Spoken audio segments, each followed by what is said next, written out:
Hello বন্ধুরা, সবাই কেমন আছেন? আশা করি অনেক অনেক ভালো। আর্জেন্টিনা ও কলম্বিয়ার বিপক্ষে ব্রাজিলিয়ান তারকা নেইমার জুনিয়র আবারও মাঠে নামবে, এটা কি শুনতে অবাক লাগছে? এটাই বাস্তব। বিস্তারিত ভিডিওটি সম্পূর্ণ দেখলে বুঝতে পারবেন।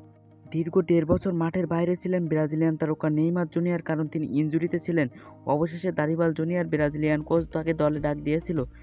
কিন্তু কয়েকদিন আগে সান্তোসের বিপক্ষে ব্রাজিলিয়ান তারকা নেইমার জুনিয়র যখন খেলছিল, হঠাৎ মনে হলো ইনজুরিতে পড়েছে। কিন্তু ব্রাজিলিয়ান তারকা নেইমার জুনিয়র আগের ব্যথা অনুভব করেছিলেন এবং পরবর্তী ম্যাচ সান্তোসের কোচকে ব্রাজিলিয়ান তারকা নেইমার জুনিয়র বলেন, আমি আর পরবর্তী ম্যাচ খেলবো না, কারণ আমি ন্যাশনাল ম্যাচ খেলবো।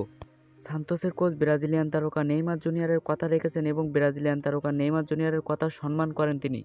সবাই আসলে মনে করছিল ব্রাজিলিয়ান তারকা নেইমার জুনিয়র মনে হয় এই দুটি ম্যাচ আসলেই খেলবে না, কিন্তু আসলে এই দুটি ম্যাচ খেলবে। শক্তিশালী আর্জেন্টিনার বিপক্ষে ব্রাজিলিয়ান তারকা নেইমার জুনিয়র মাঠে নামবে, অবশেষে এটা নিশ্চিত হলেন এবং কলম্বিয়ার ম্যাচেও ব্রাজিলিয়ান তারকা নেইমার জুনিয়র থাকছেন। এবং ভিডিওটি যাদের ভালো লেগেছে অবশ্যই শেয়ার করবেন এবং আমাদের ইউটিউবে কেউ নতুন হয়ে থাকলে এরকম নতুন নতুন ফুটবলের নিউজ পেতে আমাদের চ্যানেলটিকে সাবস্ক্রাইব করুন।